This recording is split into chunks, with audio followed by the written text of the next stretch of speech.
우리가 흔히 구약의 마지막 선지자 그러면은 우리는 말라기를 구약의 마지막 선지자다 이렇게 우리는 말을 하고 있습니다. 그 말라기와 함께 동시대를 살았던 사람. 그런가 하면 또한 우리가 말씀에 대해서 가르침을 이야기를 할 때는 항상 우리가 에스라를 등장시킵니다. 그 에스라와 함께 동력을 이뤘던 사람. 뿐만 아니라 역사 가운데서 포로 가운데 있던 민족이었지만은 왕다움의 아주 중심적인 위치를 차지했던 한 사람이 있었는데 그가 바로 느헤미야였습니다. 그는 유다의 총독이 되었고 특히 그는 나라와 민족을 가슴에 품고 기도하는 지도자였습니다. 페르시아가 내분적인 부분에 혼탁을 이룰 때에 아닥사스다 왕 1세의 술 관원을 맡을 정도로 아주 신뢰도 있고 정직하고 분명한 그런 위치에 세워진 느헤미야. 그가 이스라엘의 두 번째 포로귀환의 지도자였던 에스라가 BC 458년에 예루살렘으로 귀환하고 난 이후 약 한 14, 15년 뒤에 그가 예루살렘의 제3차 포로귀환의 지도자가 되어서 그리고 유다의 총독으로 백성들을 이끌고 가게 됩니다. 이런 느헤미야는 첫 번째 기도하는 지도자였습니다. 그런데 느헤미야의 기도는 여러분들 보시면은 가슴에 앉는 기도였습니다. 그런데 이 가슴에 앉는 기도가 어떤 자신의 목적과 방향을 가지고 기도하는 것이 아니라 무너져버린 나라와 민족을 가슴에 안고 기도합니다. 그런데 첫 번째 그는 기도하는 지도자였을 뿐만 아니라 두 번째 어떻게 기도를 하고 있었는가? 그는 기도를 할 때에 항상 하나님의 언약을 기억하고 기도했습니다. 그래서 느헤미야 그러면은 분명히 정말로 하나님의 공의 가운데에 세워진 지도자였을 뿐만 아니라 하나님께 엎드리는 지도자였고 그리고 무엇보다 또 기도를 할 때에 언약적 모습을 가지고 하나님께 기도하며 나갔던 자였다라는 사실입니다. 이런 느헤미야가 자신의 형제 중 하나였던 하나니아로부터 참으로 슬픈 소식을 듣게 됩니다. 그 슬픈 소식은 바로 예루살렘 성과 성벽이 BC 516년에 다시 재건이 되는데 스룹바벨을 지도자로 하여서 재건이 되는데 그 이후에 이 성벽이 무너져 버리고 또한 성문이 불타버리는 일이 생기게 됩니다. 그 소식을 자신의 형제였던 하나니아로부터 듣게 됩니다. 항상 민족을 가슴에 안고 나라를 가슴에 안고 기도했던 그가 예루살렘 성벽이 무너짐과 성문들이 불탄 그 상태로 방치되어 있다라는 그 사실을 자신의 형을 죽였던 하나니아로부터 그 소식을 듣고 그는 심령이 무너집니다. 그런 그가 하나님 앞에 금식하며 기도하며 나갑니다. 사랑하는 성도 여러분, 지금 우리나라의 한번 모습을 한번 돌이켜 보십시오. 마치 성벽이 무너진 시대를 살아가고 있고 성문이 불타버린 그런 모습으로 나라가 민족이 우리 삶들이 무너져 있습니다. 정말로 우리가 지금까지 1945년 이후에 민족에 가장 큰 아픔을 주었던 1950년에 남과 북의 내란의 그 전쟁으로 인하여서 수백만 명이 목숨을 잃었던 정말로 가슴 아픈 그 역사 이후에 가장 지금 충격적 시대를 살아가고 있습니다. 국론이 분열돼 버렸습니다. 나라는 분명히 하나인데 국론이 분열돼 버린 상태 속에서 패거리 정치를 하고 있습니다. 지역이 분열돼 버렸습니다. 경제는 어떻습니까? 끝이 보이질 않습니다. 우리의 삶들은 어떻습니까? 불타버린 성문과 같습니다. 우리는 오늘 느헤미야를 돌아보면서 이 시대, 우리는 이와 같이 성벽이 무너져 버리고 그리고 또한 성문들이 불타버린 그러한 모습이 되어버린 이 시대 앞에 우리는 어떻게 해야 되는가? 우리는 느헤미야를 돌아보면서 이 시대 앞에 우리는 나라와 민족을 어떻게 가슴에 품어야 하는가? 가슴에 품는다는 것은 단순하게 그저 나라를 불쌍히 여겨 주십시오, 민족을 불쌍히 여겨 주십시오, 이건 것인가? 오늘 느헤미야는 우리에게 세 가지를 통해서 답을 주고 있습니다. 이 세 가지의 답으로 해답을 찾아 나갔던 느헤미야, 도베아와 산발랏으로부터 사마리아 족속으로부터 이스라엘을 지켜나갑니다. 하나님의 강력한 역사가 일어나게 되는 겁니다.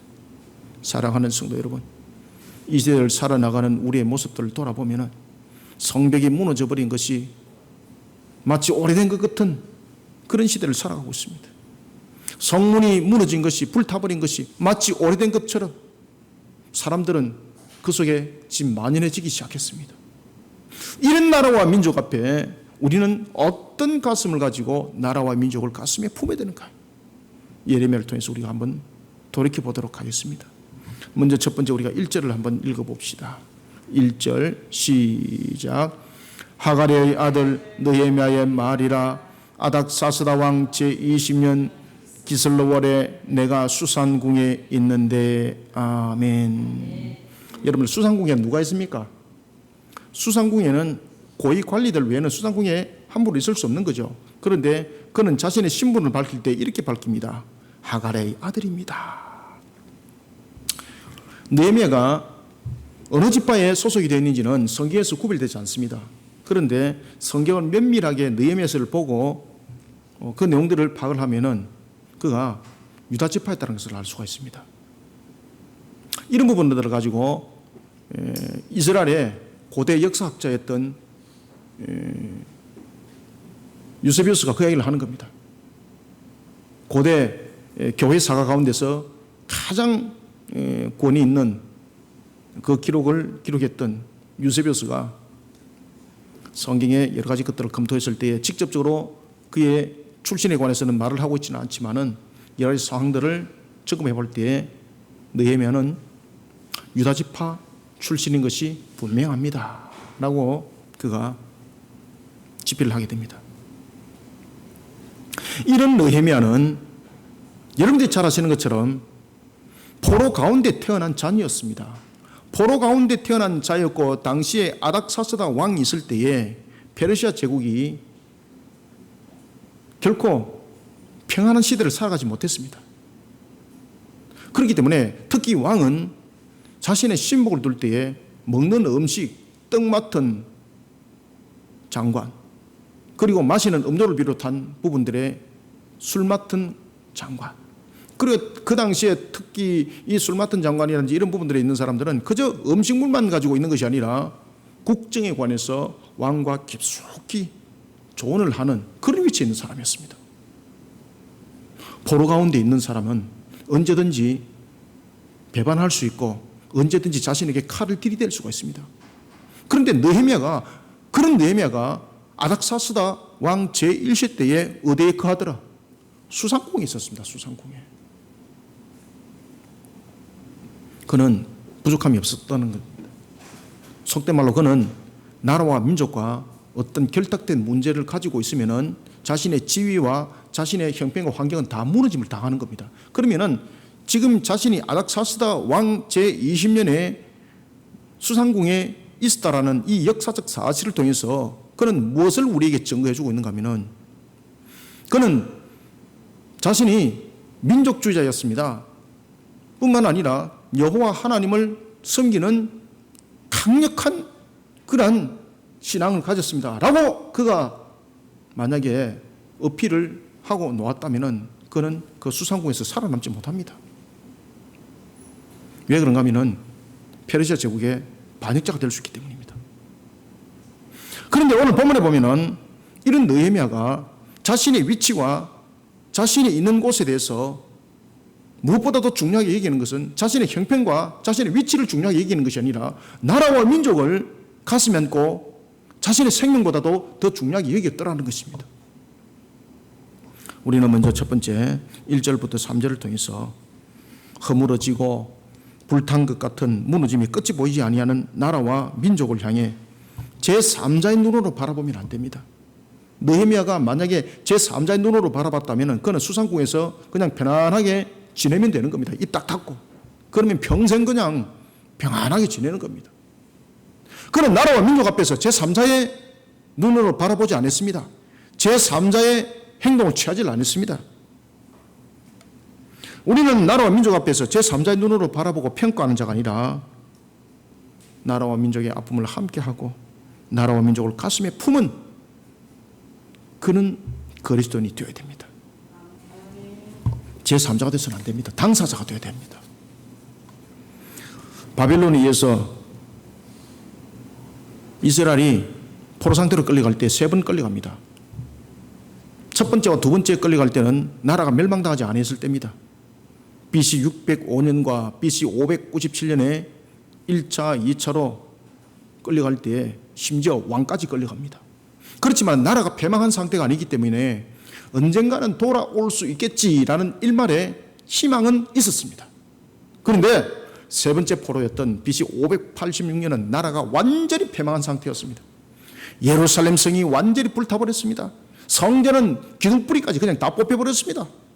심지어 성전에 있던 기물까지 전부 다 뺏김을 당했습니다.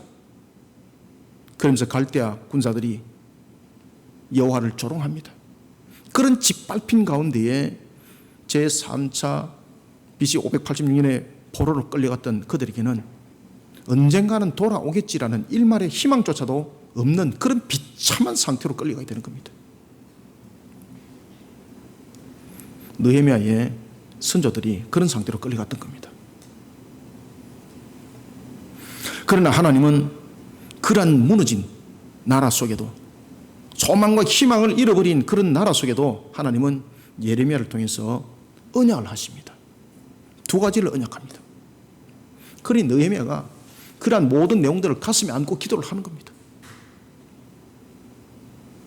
하나님께서 두 가지를 언약을 하시는데 첫 번째는 무엇을 말씀하시는가 하면 예레미야서 25장 12절에 보면 너희들은 70년 동안 바벨론의 포로가 될 것이라고 말하고 있습니다. 그러면 예레미야서 25장 12절에 그들이 왜 70년 동안 이스라엘 백성들이 바벨론의 포로로 끌려갈 수밖에 없는가라는 것입니다. 무엇 때문입니까? 그들의 죄로 말미암아입니다. 하나님 앞에 범죄한 거죠. 지금 이 나라 이 민족이 하나님 앞에 지금 범죄를 하고 있는데 두려운 것은 그 범죄에 대해서 마비 상태에 놓여 있어가지고 우리가 무슨 죄를 짓고 있는지 모르고 있는 겁니다. 그래서 하나님이 이스라엘을 치는 겁니다. 그들은 하나님을 바라보면서 하나님을 섬긴다고 하면서 우상 숭배처럼 하나님을 섬겼고 세상에 불의하고 음란하고 그런 일들에 그들은 자신들의 삶들을 만들어갔던 겁니다. 그러니 하나님이 쳐버리는 겁니다.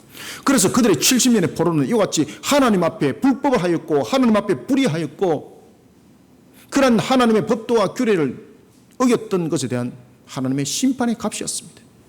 그런가 하면 또한 하나님께서는 예레미야서 29장 10절을 통해서 두 번째 언약을 합니다.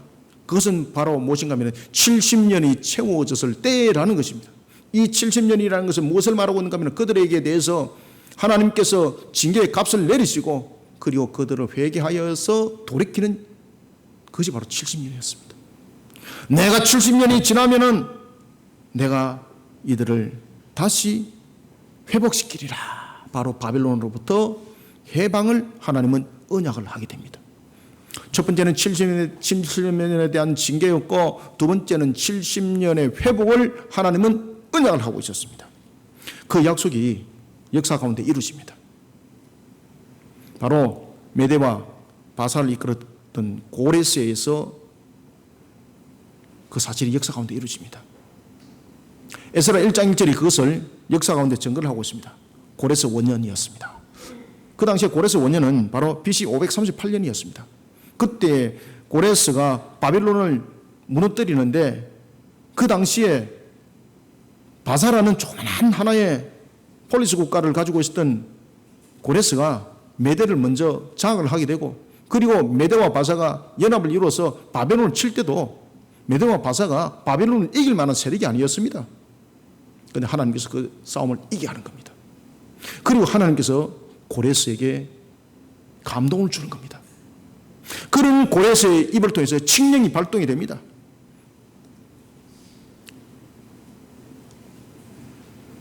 고레스가 페르시아 제국의 황제로 즉위를 할 때 고레스의 칙령이 발동이 되고, 그리고 제1차 포로 교환이 일어나게 되는 겁니다. 그때의 1차 포로의 교환의 지도자가 바로 스룹바벨이었습니다. BC 537년에 스룹바벨의 지도자가 되어서 1차 포로 가운데에 이스라엘 백성들이 교환을 하게 됩니다. 그리고 그로부터 20년 뒤에 예루살렘 성전이 회복이 됩니다. 재건이 됩니다. 그렇게 재건이 됐던 예루살렘, 그로부터 70년의 역사가 지났던 BC 445년에 느헤미야가 자신의 형제였던 하나니아에게 슬픈 소식을 듣게 되는데, 재건했던 예루살렘의 성벽이 무너졌고, 그리고 성문이 불탄 지 오래가 되는데 복원을 할 수가 없습니다. 하늘이 무너지는 소식을 느헤미야가 들은 겁니다. 이때에 느헤미야가 이 부분들을 가지고 근심하고 이 부분들을 가지고 만약에 정치적인 발언을 했다면 느헤미야는 죽었습니다. 그러니 느헤미야가 제일 먼저 선택을 했던 것은 무엇인가 하면 이 문제에 근본적으로 해결할 수 있는 분은 누군가라는 것입니다. 그는 정치적으로 이 문제 해결할 수 없다는 걸 알고 있었습니다. 군사적인 힘으로 해결할 수 없다는 걸 알고 있었습니다. 물질적으로 해결할 수 없다는 걸 알고 있었습니다. 그런데 이 모든 것을 거머쥐고 계시는 분이 있는데 그분이 바로 하나님이었습니다. 자신은 느헤미야서 1장 1절 보십시오. 그는 술 맡은 간원으로서 고위 관리였습니다. 페르시아 제국의 아닥사스다 왕 1세에 아주 핵심적인 그런 위치에서 왕을 보좌하는 사람이었습니다. 충분히 자신의 삶을 누릴 수 있는 위치에 있었습니다. 권력의 위치에 있었습니다. 포로된 이스라엘과의 무관한 삶을 살아가야만이 그 지위와 그 삶이 보장되는 겁니다. 충분히 그런 삶을 살아갈 수 있는 느헤미야였다 이 말입니다. 1장 1절이. 그런데 느헤미야의 진짜 삶은 고위가 되는 것이 아니었습니다. 고위 관리로 호의호식을 누리는 것이 아니었습니다. 삶을 살 때에 부귀영화를 누리면서 사는 것이 그의 삶의 목적이 아니었습니다. 그는 항상 가슴에 나라가 있었고 민족이 있었습니다.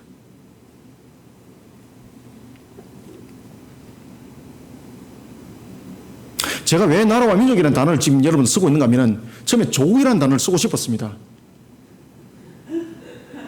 저는 조국이라는 단어를 좋아합니다. 근데 이 조국이라는 단어를 지금 쓰면 안 됩니다. 그래서 제가 지금 나라와 민족이라고 말하는 겁니다. 느헤미야는 나라와 민족인 조국을 가슴에 품은 자였습니다. 당시 성벽이 허물어지고 성문이 불탄 것은 지금 페르시아 제국의 황제였던 아닥사스다 1세였던 그때 허물어진 것이 아닙니다. 그의 아버지였던 아하수르의 때에 그 성벽은 무너지고 성문들은 불탔던 겁니다. 그러면은 왜 이런 문제들이 일어났는가라는 것입니다. 여러분들이 잘 아시는 에스라가 2차의 포로교환의 지도자가 됩니다. 그때가 바로 BC 458년이었습니다. 그때 그때 에스라가 이스라엘 백성들을 이끌고 예루살렘에 도착했을 때도 이미 성문은 허물어져 있었고 성벽은 허물어져 있었고 성문은 불타 있는 상태였습니다. 그러면 에스라는 왜 이 성벽이 허물어진 것을 그리고 성문이 불탄 것을 왜 복원을 못했는가라는 것입니다. 돈이 없었어요? 일꾼이 없었어? 재료가 없었어? 천만이 여러분들요. 그거는 손댈 수 없는 거예요. 그래서 거기에 대해서 아무도 말을 하지 않았던 것인데 그 상황을 느헤미야가 가슴에 안고 기도를 하는 겁니다. 하나님께서 감동을 해서 모든 것을 회복시켜 주시는 거예요. 여러분들, 그 당시에 아수르가 왜 그 성벽을 무너뜨리고 성문을 불태워버렸는가 하면은, 그 당시에 아수르가 왕으로 있을 때에 페르시아 제국이 아주 혼탁했습니다. 소문이 자자했습니다. 왜? 페르시아 제국이 다스리고 있던 그 나라들이 반란을 일으켜서 페르시아 제국을 넘어뜨릴 것이다. 그러니 아수르가 잠을 자지 못하는 거예요. 거기다가 유독스럽게 소문이 들려왔던 것 가운데서 하나가 뭔가 하면 예루살렘이었습니다. 그래서 아수르가 특명을 내리는 겁니다. 성벽은 나라와 민족의 보존을 말합니다. 성문은 지키는 겁니다. 아수르가 특명을 내립니다. 성벽을 무너뜨리라. 그리고 성문을 전부 다 불태워버려라. 만약에 이 성벽을 다시 재건하고 성문을 새롭게 만드는 자는 페르시아 제국의 반역자로 이기고 모두 다 죽여버리겠다. 말살시켜버리겠다. 용서하지 않겠다. 이렇게 되니까 누가 복원하겠습니까? 에스라도 손 못 대는 거예요. 그 상태로 놓여 있었던 겁니다. 그 상황을 느헤미야가 자신의 형제 하나니한테 듣는 겁니다. 얼마나 가슴이 무너지겠습니까? 자신의 권리 같으면은 왕하고 어떻게 잘 이렇게 내용을 간추려 가지고 충분하게 복원시킬 수 있습니다. 그런데 그것을 복원시킬 수가 없는 거예요. 왜냐하면 그 당시에 페르시아 제국에 대한 하나의 정치와 그리고 그들이 가지고 있던 여러 가지 상황들과 접목점을 이루고 있기 때문에 그 성벽을 세운다는 것은 바로 페르시아 제국에 대한 대항이었던 겁니다. 그래서 여러분들이 잘 아시는 것처럼 느헤미야가 나중에 총독이 되어서 성벽을 세울 때 분명히 이 아닥사스다 왕으로부터 허가를 받았습니다. 조서를 받아가지고 성벽을 세우지만은 도베아와 산발랏이 나중에 페르시아 왕궁에 어떤 편지를 씁니까? 보십시오. 저들이 성을 만들어서 이제는 페르시아를 대항할 하나의 제국을 형성하고 있습니다. 저 성문을 무너뜨려야 됩니다. 그렇게 편지하잖아요, 여러분들요.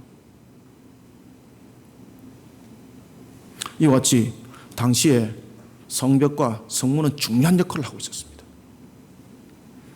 그러니 이 성문은 그 어느 누구도 복원할 수가 없는 겁니다.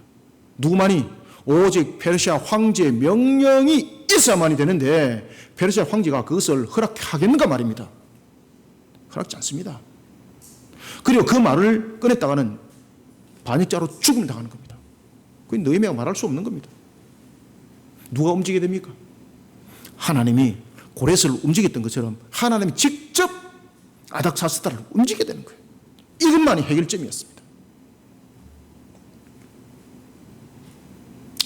사랑하는 성도 여러분, 지금 우리는 마치 방치되어 있는 것 같은 그런 시대를 살아가고 있습니다. 예루살렘 보십시오. 성벽이 무너져버리고 성문이 불타버리니까 그 예루살렘에 사람들이 거하지 않습니다. 왜? 방치된 상태로서 언제든지 외부의 세력으로부터 침공당할 수 있고 무너짐을 당할 수 있으니까 성 안에 있을 이유가 없는 겁니다. 그러니까 성 안에서 살지 않고 전부 다 밖으로 나가버리는 겁니다. 그러니까 포로 상태에서부터 1차, 2차 기화는 있었지만은 마치 제2의 포로 생활을 하는 것 같은 그런 삽들을 그들은 살고 있었던 겁니다. 우리가 지금 그런 모습을 하고 있습니다. 지금의 우리나라를 여러분들 돌이켜 보십시오. 나라와 민족을 한번 돌이켜 보십시오. 정치적 노선이 서로를 적으로 만들어 놔버렸습니다. 얼마나 가슴 아픈지 모릅니다. 광복절 날 정치적 노선 가지고 싸우고, 이게 무슨 광복입니까?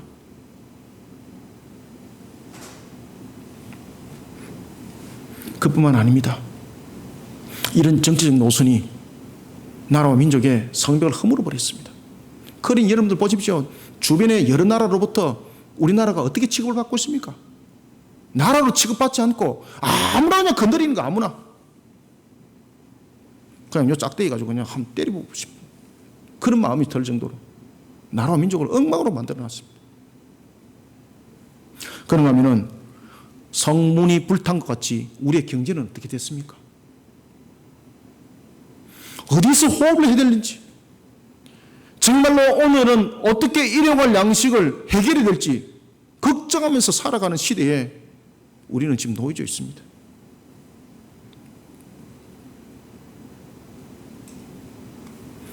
코로나 바이러스 문제가 터졌을 때에 저는 그것이 교회에 어떻게 직접적으로 영향이 오는지를 2달간 절실하게 느꼈습니다. 우리 교회는 월급을 받는 사람이 딱 한 사람이 있습니다. 해병대 근무하고 있는 한 사람 외에는 월급을 받는 사람이 없습니다. 그러니 그냥 아장나는 거 그냥. 그걸 겪어봤습니다. 하물며 사람들이 살면 어떨까? 더 무너지는 거예요. 마치 불타버린 성문과 같은 그런 우리 삶들이 되어버렸습니다. 회복에 대한 소망과 희망이 보이지 않습니다. 마치 이스라엘 백성들이 세 번째 포로로 끌려갈 때 성전이 불타버리고 성벽이 완전히 허물어버린 그런 상태, 소망과 희망을 잃어버리고 포로로 끌려갔던 그런 모습으로 우리는 지금 살아가고 있습니다.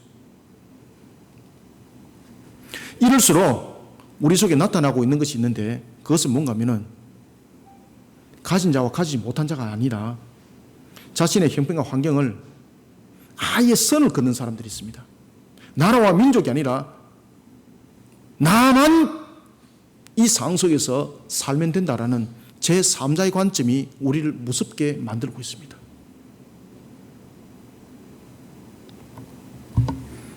나만 문제 없으면 괜찮아. 이런 사고는 우리 모두를 죽입니다. 느헤미야처럼, 느헤미야 보십시오. 성벽이 불타버렸습니다. 성벽이 무너졌습니다. 성문이 불탔습니다. 이 문제를 가지고 그가 왕에게 이야기를 하게 되면 그는 바로 적사입니다. 그는 이 부분에 대해서 제3자가 되어야 됩니다. 그래야만 그는 호의호식을 누릴 수가 있는 겁니다. 그런데 이 부분에서 그는 제3자가 되지 않습니다. 우리는 느헤미야를 보고 배워야 합니다. 권력을 가졌고 재물을 가졌다면 이 상황 속에서 나라와 민족을 향해서 곡간을 내려야 합니다. 제3자가 되면 안 됩니다. 제3자가 되면은 나라는 다시 불타버립니다. 예레미야처럼 나라와 민족을 가슴에 안아야 됩니다. 평가하고 판단하고 저울질하고 때는 이때다. 어쨌든 간에 물질을 끌어모으려고 투기하고 어쨌든 간에 편하게 한번 살아보려고 술수를 부리면 그런 이용해먹는 이주자 또한 돼서는 아니 됩니다. 우리는 같이 함께 가슴을 아파야 합니다. 아시겠습니까? 이래야만이 정치가 하나 되고 지역이 하나 됩니다. 함께 가슴 아파야 됩니다. 느헤미야 보십시오. 이 문제 가지고 가슴 아파하면 안 됩니다. 자신의 모습을 드러내면 바로 즉사입니다. 그렇지만은 그는 자신의 지위와 위치를 생각하지 아니하고 나라와 민족을 먼저 가슴에 안습니다. 그리고 그가 어떻게 합니까? 이 문제 해결에 대해서 어떻게 해결하고 있습니까? 하나님을 향한 신앙으로 해결하고 있습니다. 우리는 느헤미야처럼 배워야 합니다. 자기 위치를 탐하는 자가 되서는 안 됩니다. 우리는 하나님을 향한 신앙으로, 십자가의 신앙으로 느헤미야처럼 나라와 민족을 가슴에 안아야 됩니다. 느헤미야처럼 자신을 녹여야 합니다. 하나님께서 우리에게 말씀했지 않습니까? 마태복음 5장을 통해서도 우리에게 말씀했지 않습니까? 성도된 자로서 그리스도인으로서 우리가 해야 될, 나타내야 될 분명한 모습이 있는데, 나라와 민족 속에 나타내야 될 모습이 있는데, 그것은 바로 녹여지는 소금이 되어야 되는 것이고 숨겨지지 아니하는 빛이 되어야 된다는 것이었습니다. 느헤미야 보십시오. 자신을 숨길 수가 있었습니다. 그러면 분명히 호의호식합니다. 자신의 위치 분명히 지킵니다. 그런데 무너져버린 나라와 민족 앞에 그는 제3자의 모습이 되지 않습니다. 빛으로서 자신을 드러냅니다. 소금으로서 녹여냅니다. 사랑하는 성도 여러분, 나라가 힘들고 있습니다. 민족이 정말로 무너진 속에 있습니다. 우리에게는 정말로 필요한 것은 나라와 민족 속에 제3자의 관점이 아니라 느헤미야처럼 당사자가 되어서 먼저 나라와 민족을 가슴에 안는 빛이 되어야 합니다. 하나님의 신앙으로 가슴에 안는 소금이 되어야 됩니다. 이런 하나님의 신앙이 없고는 늘 분열되고 늘 대적하는 일에 앞장서고 이용당하고 그러면서 나라와 민족은 끝장나는 겁니다. 우리는 그렇게 해서 36년의 억압된 생활을 살아왔지 않습니까? 그런 속에 우리는 유교라는 민족의 대란 속에 수백만 명이 목숨을 잃었지 않습니까? 그렇게 된통 당하고도 정신 못 차립니까? 그렇게 무너짐을 당하고도 정신 차리지 못합니까? 사랑하는 성도 여러분, 우리는 느헤미야처럼 자신의 위치를 가지고 제3자가 되지 말고, 또한 자신의 위치를 탐하려고 싸우지 말고, 느헤미야처럼 하나님을 향한 신앙으로 나라와 민족을 가슴에 안읍시다. 주님께서 말씀하신 것처럼 나라와 민족 안에 우리를 녹입시다.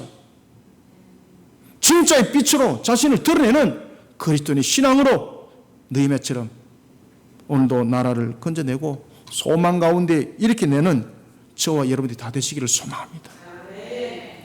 그 다음에는 두 번째, 우리가 4절을 한번 읽습니다. 시작. 내가 이 말을 듣고 앉아서 울고 수일 동안 슬퍼하며 하늘의 하나님 앞에 금식하며 기도하여. 아멘. 여러분들, 여기서 느헤미야가 금식하며 기도한다니까 사람들이 금식하여 기도하는 것에 대해서 초점을 맞추고 있는데, 느헤미야 금식이 무엇이고 느헤미야 기도가 무엇인지 기억을 잘 하셔야 돼요. 여러분들요, 단어적인 측면에서 이 문장을 보시면 안 됩니다. 느헤미야가 금식은 무엇을 의미를 하고 있는가라는 것을 여러분 잘 기억하셔야 돼요. 느헤미야 보시면은 3절에 보면은 그의 형제 하나니아로부터 소식을 들을 때 2절과 3절 보십시오. 2절과 3절에 보면은 이런 이야기를 합니다. 유다와 예루살렘 사람들은 그 형편을 물어봅니다. 느헤미야가, 그죠?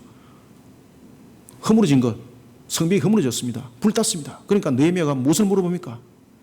거기에 있던 우리 민족들은 어떻게 살던고, 그죠? 그때 하나니가 뭐라고 말하는 거면은 난리가 났습니다. 큰 환난 가운데 있습니다. 뿐만 아니라 능력을 받고 살아가고 있습니다. 그러니까 느헤미야가 마음이 무너지는 거예요. 그때 그가 4절, 이 말을 듣고 앉아서 울었더라. 수일 동안 울었더라. 아시겠습니까? 민족을 가슴에 안고 울었더라. 우리나라 지금 정치하고 있는 지도자들 가운데 정말로 이렇게 민족을 가슴에 안고 정말 울었던 지도자가 있는가? 난 물어보고 싶습니다. 이 시대는 정말 민족을 가슴에 안고 자신들의 잘못을 통회하면서 정말로 무릎 꿇고 울어야 합니다.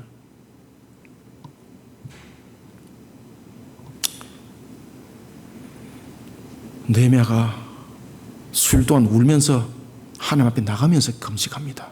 그 금식은 무엇인가 아십니까? 자신의 생명을 내어놓은 그런 결단 이전에 또 다른 것이 있습니다. 그리고 그가 금식하면서 기도할 때 무엇을 가지고 기도하는가 보십시오. 나라와 민족을 안고 기도할 때에 편가름하지 않습니다. 5절에 보면 이 나라가 왜 이런 일들이 일어나게 됐는가를 그는 되돌아보는 겁니다. 그때에 나라가, 민족이 하나님 앞에 범죄한 것이 떠오르는 겁니다. 그의 기도 한번 보십시오. 5절 뭐라고 기도하는지. 5절도 한번 읽어봅시다. 시작. 이르되 하늘의 하나님 여호와 크고 두려우신 하나님이여, 주를 사랑하고 주의 계명을 지키는 자에게 언약을 지키시며 긍휼을 베푸시는 주여 간구하나이다. 아멘. 이런 계명들을 어겼다는 겁니다. 자, 따라서 우리는 먼저 두 번째 한번 봅시다. 4절부터 5절을 통해서 우리는 두 번째, 하나님과 관계가 허물어져 있는 나라와 민족, 우리는 수수방관하지 아니할 뿐만 아니라 하나님의 공의를 세워나가야 됩니다. 하나님의 공의를 세워나가는 일에 헌신된 길을 달려가며 나라와 민족을 가슴에 안은 그런 그리스도인이 되어야 됩니다. 그가 여러분들 기도할 때 보십시오. 입에 딱 여는 것이 바로 뭔가 하면은, 금식하며 기도할 때 5절 하늘의 하나님, 그 다음에 여호와입니다. 그리고 무엇을 기도합니까? 주는 먼저 크시고 두렵다는 거예요. 그죠? 절대 주권자신 하나님. 주를 사랑하고 주의 계명을 지키는 자에게 언약을 지킨다는 거죠. 이게 무엇입니까? 나라가 공의 가운데 안 세워지면 소망과 희망 없다는 겁니다. 세상 사람들이 말하는 정의와 공의가 아닙니다. 하나님께서 말씀하신 그 법도와 규례가 우리의 공의가 정의가 되어야 됩니다.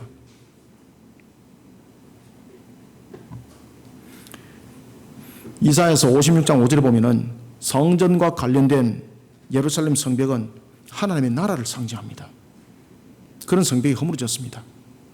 그리고 성문은 창세기 19장 1절에 보면은 만남의 장소였습니다. 뿐만 아니라 이 성문은 안과 밖을 지키는 역할을 하고 있습니다. 성문이 아주 중요한 역할을 하고 있습니다.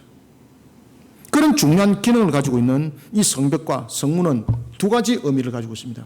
첫 번째는 영적 의미와 실질적 의미를 가지고 있습니다. 성벽이 허물어졌습니다. 성문이 불탔습니다. 이것은 영적으로 첫 번째 무엇을 의미를 하는가? 그리고 불탄 것이 복원되지 않습니다. 무엇을 의미를 하는가? 하나님과 관계가 무너졌다는 겁니다. 그래서 느헤미야가 그것을 직시를 하는 겁니다. 이 불탄 것이, 무너진 것이 복원이 안 된다는 거죠. 복원이 안 되는 이유는 무엇입니까? 이스라엘이 하나님 앞에 범죄하였는데 이것을 알지 못하는 거예요. 그러니 느헤미야가 제일 먼저 기도했던 것은 뭔가 하면은 나라 위에, 민족 위에 하나님 공의가 바르게 세워지게 도와주십시오. 이 기도를 하는 거예요, 여러분들요.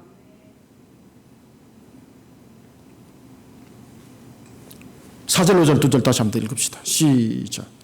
내가 이 말을 듣고 앉아서 울고 수일 동안 슬퍼하며 하늘의 하나님 앞에 금식하며 기도하여 이르되 하늘의 하나님 여호와 크고 두려우신 하나님이여 주를 사랑하고 주의 계명을 지키는 자에게 언약을 지키시며 공의를 베푸시는 주여 간구하나이다. 아멘. 이렇게 기도하는 거예요, 여러분들요.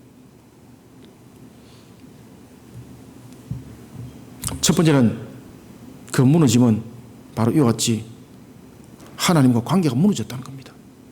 그 다음에 두 번째는 느헤미야서 1장 3절에도 나타나고 있는 것처럼 두 번째는 실질적인 부분입니다. 실질적인 부분에 있어서 현실의 문제입니다. 성벽이 무너졌습니다. 성문이 불탔습니다. 그러다 보니까 외부로부터 침공해오는 세력으로부터 자신들을 지킬 수가 없는 거예요. 그러니 어떤 속에 살아가고 있습니까? 큰 환란 속에 살아가고 있고 큰 능력 속에 살아가고 있는 겁니다. 여러분, 우리는 해법을 잘 찾아야 됩니다. 우리가 옛날에 영어 수학 공부할 때에 해법책들이 얼마나 많았습니까? 그죠? 수학도 정석이 있었고 영어도 해법이 있었고 핵심이 있었고 뭐 종합이 있었고 다 문제를 풀어나가는 거잖아요.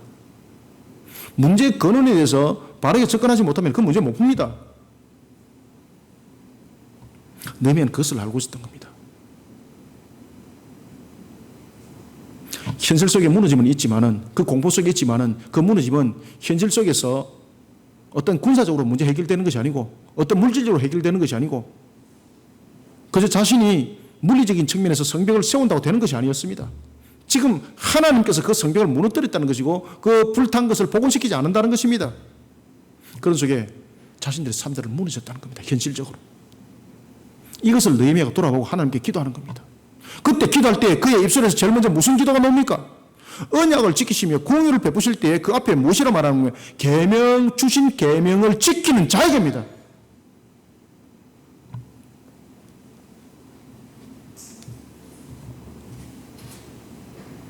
성벽이 무너진 것, 성문이 불탄 것, 정치적으로 해결되지 않습니다. 느헤미야는 그것을 알고 있었던 겁니다. 물질적으로 해결되지 않습니다. 하나님이 움직이게 되는 겁니다. 하나님이. 느헤미야는 그것을 알고 있었던 겁니다. 에스라서 1장 1절에서 하나님이 고레스를 움직였던 것처럼 하나님이 아닥사스다를 움직이게 되는 겁니다. 이 사실을 알고 있었던 느헤미야 제일 먼저 하나님의 절대 주권을 철저히 인정합니다. 하나님의 절대 주권을 철저히 인정합니다. 그러니까 여러분들 느헤미야가 지금 이 기록을 남겼고 성경에 그 이름이 우리에게 지금 전거되고 있는 겁니다. 하나님의 절대 주권을 그는 철저히 인정합니다. 그래서 주권자 대신에 하나님에 대한 고백을 먼저 하잖아요. 그러고 난 뒤에 여러분들 보시면은 그런 측면에 4절에 보면은 금식 기도를 하는 겁니다. 이것이 이어서 보여야 되는 겁니다. 절대 주권자 앞에서 지금 금식을 하는 거예요. 금식은 내가 뜻을 이루는 측면에서 구별해서 보시면 안 되고 지금 절대 주권자 앞에 내가 왜 금식하고 나갔는가라는 것입니다. 아시겠습니까? 이것을 이어서 보셔야 되는 거예요. 그래서 제가 앞에 이 금식을 어떤 결단적인 하나의 단호함의 행동으로만 보시면 안 된다는 거예요. 그러면 그는 절대적인 주권자 앞에 왜 금식하며 나갔는가라는 것입니다. 이 금식은 뭔가 하면은 자기의 의지, 자기의 결정, 자기의 판단 전부 다 내려놓는 겁니다. 이 금식은. 그러한 절대 주권자 앞에 겸손이었습니다. 바로 이 금식은. 그 다음에 두 번째, 그의 기도입니다. 그의 기도는 자신이 원하는 것에 대한 외침이 아니었습니다. 그가 여러분들 무엇을 외쳐야 되는 것입니까? 성벽이 무너졌습니다. 성문이 불탔습니다. 이거 빨리 좀 해결해 주세요. 이렇게 기도 외쳐야 되잖아요. 그런데 그런 기도를 하질 않아요. 그의 기도는 하나님의 은혜를 구하는 겸손이었습니다. 자신이 원하는 요구를 외치는 그러한 기도가 아니라 하나님의 은혜가 아니면은 아니 됩니다. 라는 것에 대한 겸손이었습니다. 그러니 결국은 그가 절대 주권자 앞에 나갔던 금식과 기도는 바로 그의 겸손을 담고 있었던 겁니다. 그러면서 그는 하나님께 이렇게 기도합니다. 주를 사랑하고 주의 계명을 지키는 자에게. 그래서 기도를 그렇게 한 거예요. 주를 사랑하고 주의 계명을 지키는 자에게 언약을 지키시며 구원을 베푸시는 주여 간구합니다. 이렇게 기도를 하는 겁니다. 여러분, 출애굽기 29장 45절과 그리고 46절에 보면은 이스라엘 백성들이 시내산 언약을 맺습니다. 자손이었던 그들이 백성이 되는 거죠. 그죠? 한 민족의 자손이었던 그들이 이제 나라의 백성이 되는 겁니다. 그것이 시내산 언약입니다. 이스라엘은 시내산 언약을 좌우로 해서 시내산 언약이 있기 전까지는 백성이라는 단어를 쓰지 않습니다. 암이라는 단어를 쓰지 않습니다. 그죠? 그들이 시내산 언약을 맺을 때에 이제 비로소 백성이 됩니다. 그때 하나님이 이스라엘의 왕이 되는 겁니다. 이스라엘의 왕이었던 하나님은 단순한 왕이 아니었습니다. 군림하는 왕이 아니었습니다. 그 백성을 복주고 그 백성을 지켜보시고 그 백성을 인도하시는 왕이었습니다. 그러니 세상 왕과는 다른 겁니다. 그리고 거기에서 이스라엘은 백성이 되는 겁니다. 그런데 이 백성이 되는 가장 근원적인 것, 백성으로서의 가장 근원적인 모습이 무엇인가를 설명할 때에, 가르침을 줄 때에 하나님이 그들에게 무엇을 줬습니까? 계명과 법도와 규례를 준 겁니다. 계명과 법도와 규례를 준 겁니다. 느헤미야는 이 두 가지를 가지고 기도를 하는 겁니다. 이 두 가지를 가지고 하나님 앞에 겸손히 나가는 겁니다. 사랑하는 성도 여러분, 나라와 민족이 그리고 예루살렘 거민들처럼 여러분들의 삶들이 환난과 능력 가운데 놓여져 있습니까? 느헤미야 기도에 담겨 있는 것처럼 나라와 민족이 그리고 여러분들이 먼저 하나님의 공의 가운데 먼저 세워진 백성이 되어야 되고 먼저 세워진 백성의 나라가 되어야 됩니다. 하나님 이 나라 회복시켜 주옵소서. 어떻게? 회복시켜서 더 타락하라고? 안 시켜줘요, 여러분들요. 그래서 느헤미야가 제일 먼저 하나님께 민족의 회개 기도를 하는 겁니다. 그러면 그 회개가 어디로부터 일어난 회개인가라는 것을 명확하게 짚어줘야 되는 거예요. 느헤미야 기도에 담기고 있는 것처럼 나라와 민족이 그리고 여러분들이 먼저 하나님의 공의 가운데 세워진 백성이 되어야 되고 그리고 백성의 나라가 되기를 기도하는 저와 여러분들이 되시기를 소망합니다. 하나님과 관계가 허물어지고 있는데 나라와 민족이 어떻게 바로 세워지겠습니까? 세워진들, 절대 주권자이신 하나님께서 회복시킨들 하나님의 영광 더 가리게 되는 겁니다. 나라와 민족을 하나님의 공의로 세워나가야 됩니다. 이 일에 모든 교회들이 힘쓰고 애쓰면서 달려가야 됩니다. 오늘도 이 일에 헌신된 길을 달려가도록 나라와 민족을 가슴에 품은 사역자들이 다 되시기를 소망합니다. 그 다음에 세 번째 6절을 한번 읽읍시다. 시작. 이제 종이 주의 종들인 이스라엘 자손을 위하여 주야로 기도하오며 우리 이스라엘 자손이 주께 범죄한 죄들을 자복하오니 주는 귀를 기울이시며 눈을 여시사 종의 기도를 들으시옵소서. 나와 내 아버지 집이 범죄하여. 아멘. 보십시오. 다 그렇게 기도하잖아요. 그러면 세 번째, 우리가 나라와 민족을 어떻게 품어야 되는가? 첫 번째는 제3자적인 관점이 아니라 당사자적인 측면에서 우리는 십자가 신앙으로 소금과 빛으로 나라를 품어야 됩니다. 민족을 품어야 됩니다. 그러면서 서로 용서하고 서로 사랑해야 됩니다. 그 다음에 두 번째는 우리가 나라와 민족을 품을 때에 나라와 민족이 하나님의 공의 가운데 세워지기를, 그리고 또한 이러한 사역들을 펼쳐나가는 일에 우리는 힘쓰고 애쓰면서 나라와 민족을 가슴에 품은 자들이 되어야 됩니다. 그 다음에 세 번째는요, 실천사역입니다. 실천사역. 하나님 앞에 범죄하고 있다는 사실을 깨닫지 못하고 있는 나라, 민족, 분쟁을 일삼는 입술이 되면 안 됩니다. 우리는 이들을 진정한 회개의 길로 인도하는 실질적인 사역자들이 되어야 됩니다. 실질적인 사역자로서 나라와 민족을 가슴에 품는 저와 여러분들이 그리스도인들이 되기를 소망합니다. 아시겠습니까? 실질적 사역들이 일어나야 돼요, 여러분들요.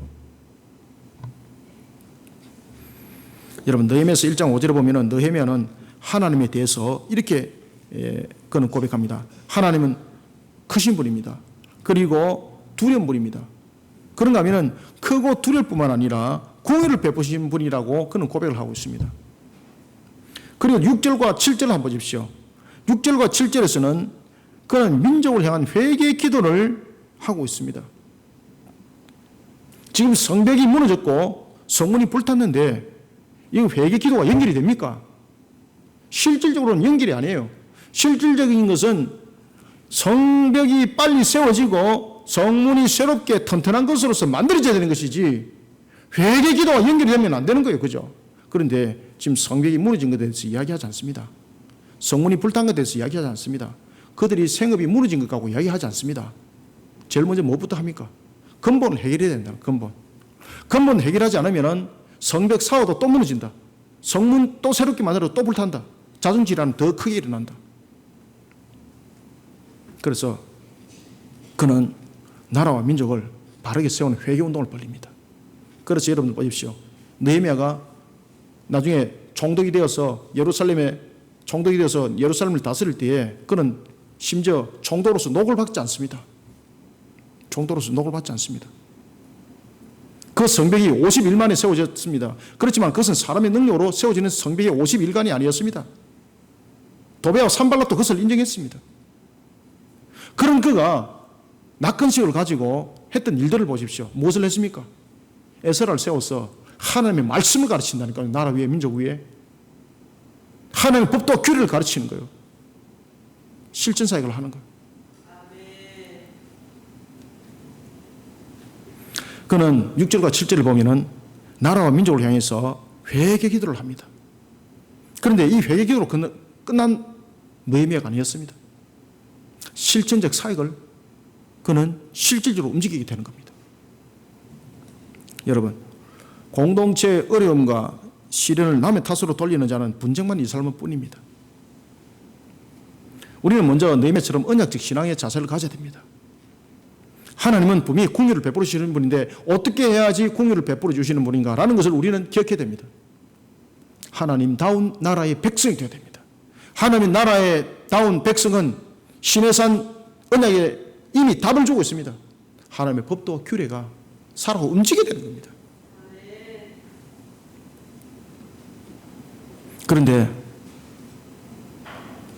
맹인이 되어버린 영적 맹인 시대에 맹인들이 이끌고 가니까 교회는 더 혼란한 겁니다. 나라는 더 혼란한 겁니다.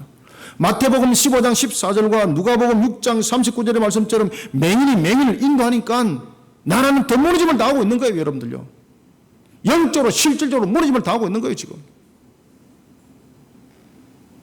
회개하라고 외치지만은 무엇을 회개해야 되는지 알아야 될 거잖아요. 나라 민족을 향해서 회개하라 그럽니다. 그러면 사람들은 오늘도 내가 사기친 거, 내가 저 사람 뒤에 공 갔지. 이 개념밖에 안 생기는 거예요. 여러분들 아시겠습니까? 나라와 민족이 무엇을 해야 되는지 바르게 가르쳐야 되는 거예요. 여러분들요. 그래서 느헤미야가 딱 그 일을 하잖아요. 하나님 백성으로서 계명과 법도와 규례를 어겼습니다.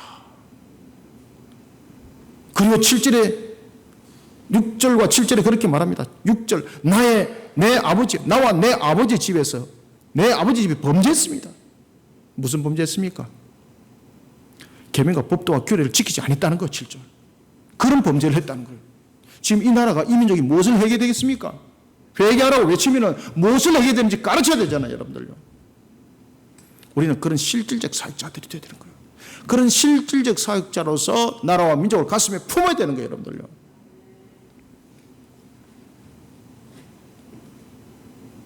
(6절과 7절) 두 절 한번 읽읍시다. 시작.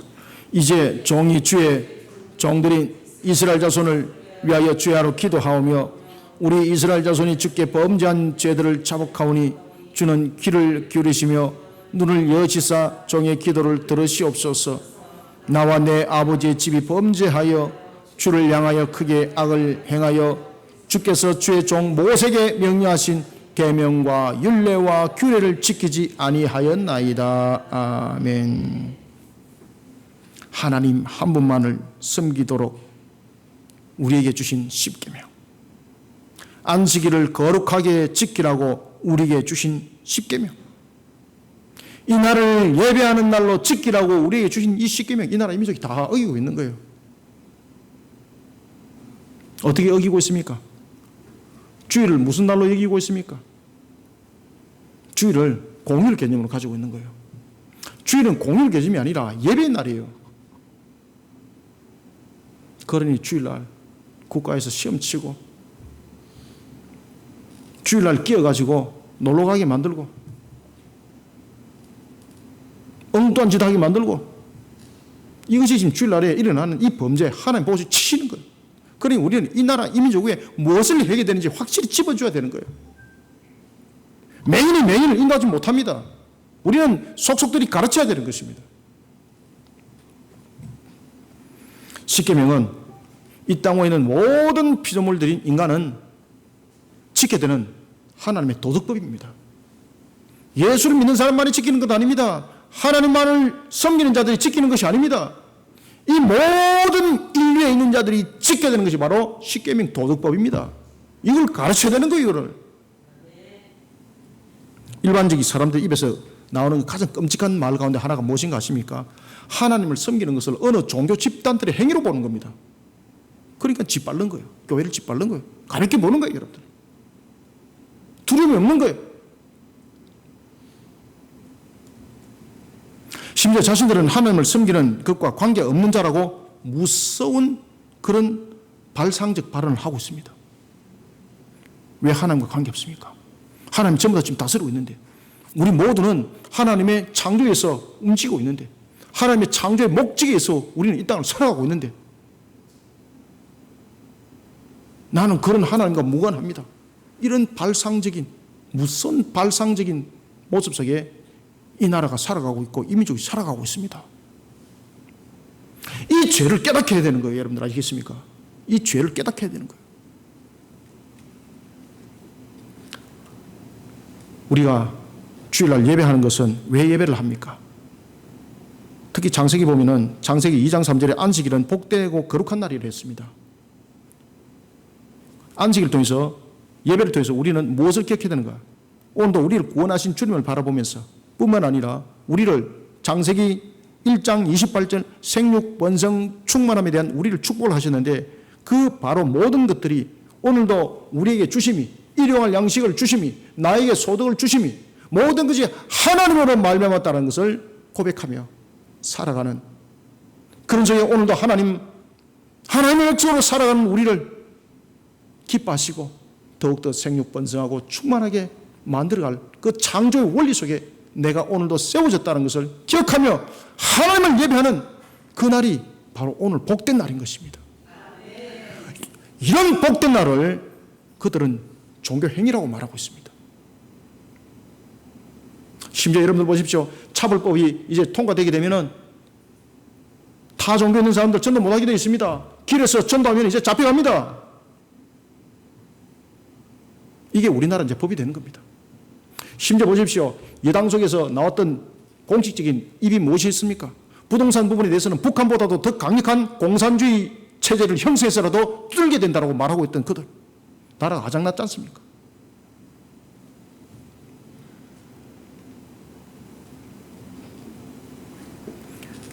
나라가 민족이 지금 하나님 앞에 어떤 범죄를 하고 있는지 그들에게 속속들이 일깨워줘야 합니다.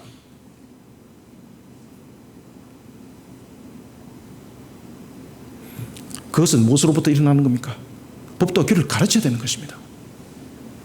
지팡이 들고 가서 두들겨 부수고 마치 전쟁을 하듯이 폭행을 하고 이게 아닙니다.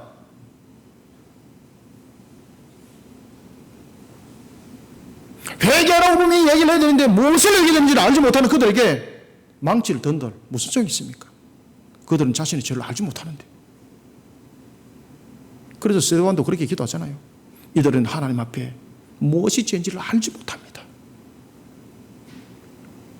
이 나라와 이 민족이 지금 하나님 앞에 무슨 죄를 범하고 있는지 회개하라고 외치기만 했지 무슨 죄를 범하고 있는지 모르고 있는데 무슨 회개를 한단 말입니까?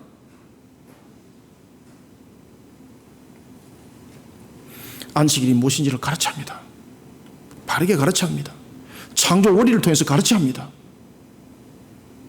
그 다음에 안식일은 거룩한 날이라 그랬습니다. 거룩한 날은 무엇입니까? 인간이 만들어진 창조 목적을 기억해야 되는 겁니다. 하나님께서는 안식일을 복되게 하시고 거룩하게 기억하라 했습니다. 거룩하게 기억한다는 것은 무엇을 말하고 있는 겁니까? 그래서 웨스트민스터 대의문답과 소의문답의 제1문이 우리에게 가르쳐주고 있는 것이 있었는데 그것은 바로 하나님이 우리를 창조한 목적은 무엇인가라는 것입니다. 거룩한 날은 그것과 연결되는 겁니다. 하나님이 우리를 창조한 목적은 무엇이겠습니까? 네 마음대로 하라 이것이 아닙니다. 하나님이 기뻐하기 위해서 우리를 창조한 겁니다. 하나님을 예배하기 위해서 우리는 창조된 것입니다. 하나님이 기뻐하는 모습 속에 하나님이 즐거워하는 모습 속에 우리는 살아가는 것이 우리의 목적이고 방향인 것입니다. 이 삶들을 이 모습을 잃어버린 거예요. 이 나라 이 민족이. 그러니까 밤만 되면은 타락하고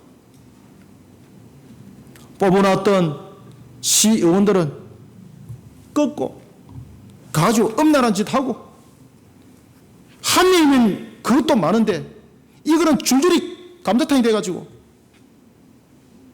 오늘 이 문제에 좀 이들이 양심을 받겠지. 그러니까 그 다음 날에는 숨어서 더 나쁜 짓 하고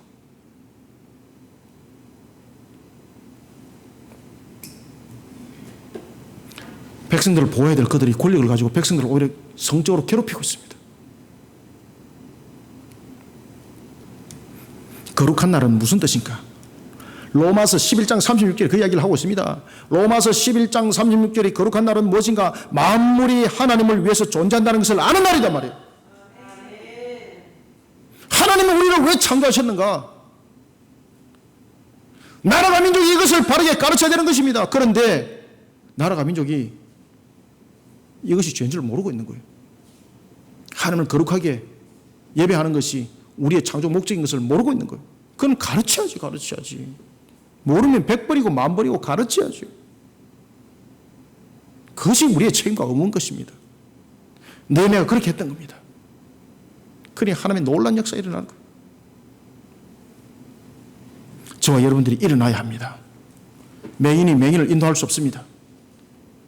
깨어있는 저와 여러분들이 일어나야 합니다. 나라와 민족을 느헤미야처럼 바르게 일깨워야 합니다. 주일 공식적으로 시험 치는 거 멈추게 만들어야 됩니다. 주일을 공휴일의 개념을 여기고 그런 계획을 세워나가는 것을 그런 어리석음의 일을 멈추도록 해야 됩니다. 주일은 바로 하나님을 예배하는 하나님께서 복되게 한 날이고 거룩하게 한 날이라는 것을 기억해야 됩니다. 복되게 한 날을 통해서는 하나님의 창조를 돌아보게 하고 거룩한 날이라는 것은 하나님께서 우리를 창조하신 창조의 목적을 돌아보게 하는 것이 바로 안식일날 주일날 우리 가운데 세워진 것입니다. 그런데 이것을 다 지워버리는 거예요. 이런 적이 우리가 죄를 범하고 있는 겁니다. 죄를 깨닫지 못하는 이 나라 민족, 우리는 일깨워야 되는 것입니다. 교회가 무슨 개몸이 하는 단체입니까? 한 시간 우 왔다가 떼거지처럼 왔다가 설교 한 편 듣고 가면은 그리스도인인가요? 그러니 교회가 무너지는 겁니다. 우리는 세상을 향해서 일깨워야 됩니다. 왜 예배를 해야 되는가? 안식일은 복된 날이라 그랬고 거룩한 날이라 그랬는데 복된 날이 무슨 의미를 하는가? 창조 원리 속에 가르쳐야 합니다. 왜 거룩한 날인가? 하나님이 인간을 창조한 목적, 하나님을 예배하는 것이 그 거룩한 날에다 포함이 되어 있다. 가르쳐야 합니다. 그것을 알지 못하니까 자신들이 무슨 죄 속에 있는지 모르는 겁니다. 이것을 교회 속에서 바르게 가르치지 못하다 보니까 성도들도 안식일이 무엇인지 모르고 정부에서 시키는 대로 예배 나오지 마. 그러면 안 나오는 거예요, 그냥. 거리두기 해. 이러면 안 나오는 거예요, 그냥. 마치 교회가 코로나 발상지처럼 만들어버리고 그런 속에 우리는 인지돼 버렸습니다. 왜 이렇게 우리는 무너졌을까요? 자신이 먼저 이런 바른 개념 속에 안 세워지니까 무너짐을 당하는 겁니다. 사랑하는 성도 여러분, 나라로 하여금 민족으로 하여금 어리석은 일을 멈추도록 해야 됩니다. 이것을 우리가 가르쳐야 합니다. 맹인이 맹인을 인도할 수 없습니다. 깨어있는 자가 가르쳐야 합니다. 하나님 앞에 범죄하고 있다는 사실, 이 나라가 알지 못하고 있습니다. 이 민족이 알지 못하고 있습니다. 그러니 나라가 지금 혼탁한 속에 빠져가 있는 겁니다. 그러니 나라가 지역 속에 감정을 이끌고 있고 패거리 정치하고 있고 이런 모습이 되어버린 겁니다. 하나님 앞에 범죄하고 있다는 사실을 깨닫지 못하고 있는 민족을 일깨웠던 느헤미야처럼 우리는 이 사역을 실천적 사역으로 이렇게 세우는 그리스도인들이 되기를 소망합니다. 말씀을 맺겠습니다. 집단 이기주의 편가르기, 무너져버린 민심, 회복의 기미가 보이지 않는 경제, 힘들다 못해 포기해버리고 싶은 가정, 이게 지금 우리의 모습입니다. 언제 회복될지 답도 없습니다.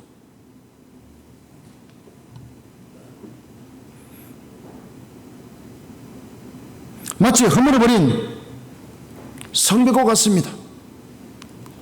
불타버려서 다시는 복원하지 못할 성문과 같습니다.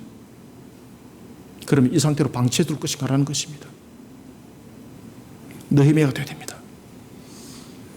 이 시대에 느헤미야가 되어서 이 나라를 살리고 이 민족을 회복시키는 역사를 일으켜야 됩니다.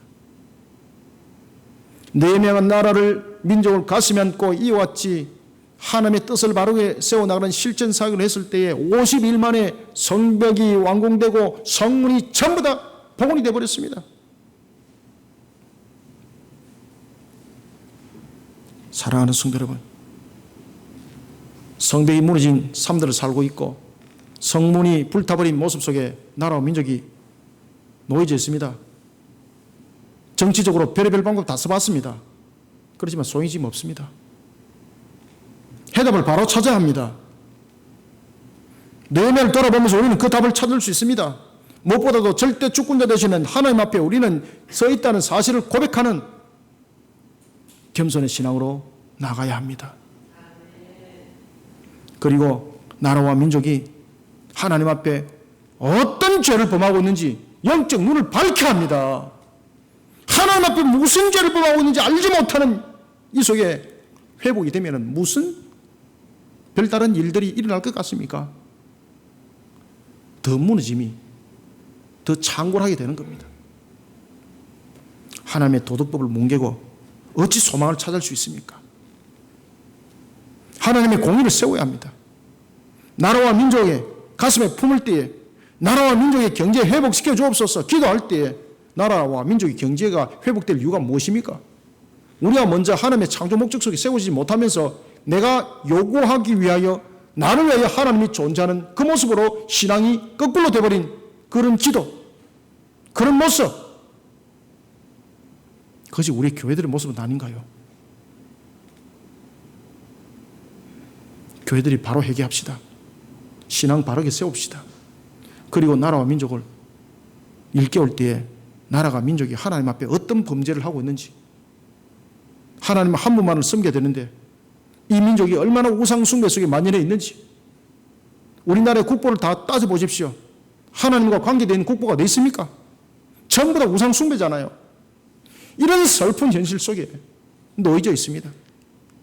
주일을 우리가 어떻게 지켜야 되는가? 주일은 바로 우리에게 복된 날이고 거룩한 날이라 했는데, 복된 날이라는 것은 무엇을 말하는가? 이 나라가 알지 못하니까 범죄하는 거예요. 거룩한 날이 무엇인지를 알지 못하니까 이 나라가 범죄하는 거예요. 그러니 주일날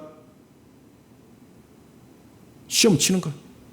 주일날을 공휴일 개념으로 엮어서 계획 짜는 거예요. 이것이 우리의 현실의 모습인 것입니다. 이것이 우리들의 나라의 모습이기도 하는 것입니다. 사랑하는 성도 여러분, 예레미야처럼, 느헤미야처럼 나라와 민족을 가슴에 안을 때에 오늘도 우리에게 주신 말씀처럼, 느헤미야에게 주신 말씀처럼 나라와 민족을 진지한 회개의 길로 인도하는, 나라와 민족을 가슴에 품고 달려가는 우리 모든 성도들, 참된 그리스도인들 되기를 주님의 이름으로 축원합니다. 살아계신 하나님 아버지, 주께서 오늘도 우리를 붙들어 주시고 이끌어 인도하여 주시니 감사합니다. 눈에는 보이지 아니하지만 살아계신 하나님께서 우리를 이끌고 인도하실 때 참으로 우리를, 나라를 가슴에 안고 민족을 가슴에 안는 자가 되라 하였습니다. 나라를 가슴에 안고 민족을 가슴에 안는 것이 종교적 행위가 아니라, 형식적 모습이 아니라, 율법적 모습이 아니라, 오늘도 느헤미야를 통해서 주신 세 가지의 말씀으로 우리를 깨닫게 하셨습니다. 먼저 우리가 하나님을 바르게 아는 신앙이 너무나도 필요합니다. 그리고 또한 우리는 무엇보다도 나라를, 민족을 하나님을 향한 신앙으로, 십자가 신앙으로 가슴에 품는 자가 되어야 되는 것입니다. 분열을 일으키고 분쟁을 일삼는 자들이 아니라 나라와 민족을 불쌍히 여기고 가슴에 안고 용서하는 사랑과 실천의 십자가가 이루어지게 하여 주옵소서. 그런 나라와 민족을 가슴에 품은 자가 되기를 소망합니다. 그런가 하면 또한 무엇보다도 나라와 민족이 무엇을 하나님 앞에 죄를 범하고 있는지 알지 못하는 속에 있습니다. 나라와 민족을 하나님의 공의 속에 깨닫게 하고 바르게 알게 하는 길로 가르침하는 일에 교회들이 힘써 사역을 이루게 도와주시옵소서. 하나님 한 분만을 섬기는 뿐만 아니라 안식일을 참으로 주 앞에 영광된 길로 달려가는 안식일, 하나님을 예배하는 안식일로 이 나라, 이 민족이 바르게 세워지게 하여 주옵소서. 이들이 안식일이 왜 복된 것이고 거룩한지를 알지 못하는 속에 어찌 자신들이 하나님 앞에 범죄한 것을 알겠습니까? 나라 위에, 민족 위에 하나님의 법도와 규례를 바르게 증거해 나가고, 또한 이러한 증거해 나가고 가르치는 사에게 우리 모두가 예레미야처럼, 느헤미야처럼 힘쓰는 자 되게 하여 주시고, 또한 느헤미야가 민족을 가슴에 안고 달려갈 때의 모든 것을 실천하여 이뤘던 것처럼 그한 사역의 길들에 우리 성도들 나가게 성령님 도와주시옵소서. 시대가 혼탁합니다. 참으로 무너져버린 성도가 없고 불타버린 성도가 같은 나라와 민족이지만은 하나님 안에서는 소망이 있음을 알고 절대 주권자 되시는 하나님 앞에 엎드려 은혜를 구합니다. 우리를 사용하여 주시옵소서. 나라 위에 어리석음을 일깨우게 하여 주옵소서. 한국교회 위에 영적으로 닫힌 문이 일깨워지게 성령님 도와주시옵소서. 오늘도 주신 말씀, 종의 입술을 통해 증거된 말씀이 이 한날에선 금의 말씀이 되게 하시고 혼과 육과 골수를 찔러 쪼개 주님의 놀라운 능력이 일어나고 나타나게 도와주시옵소서. 예수님의 이름으로 기도드립니다. 아멘.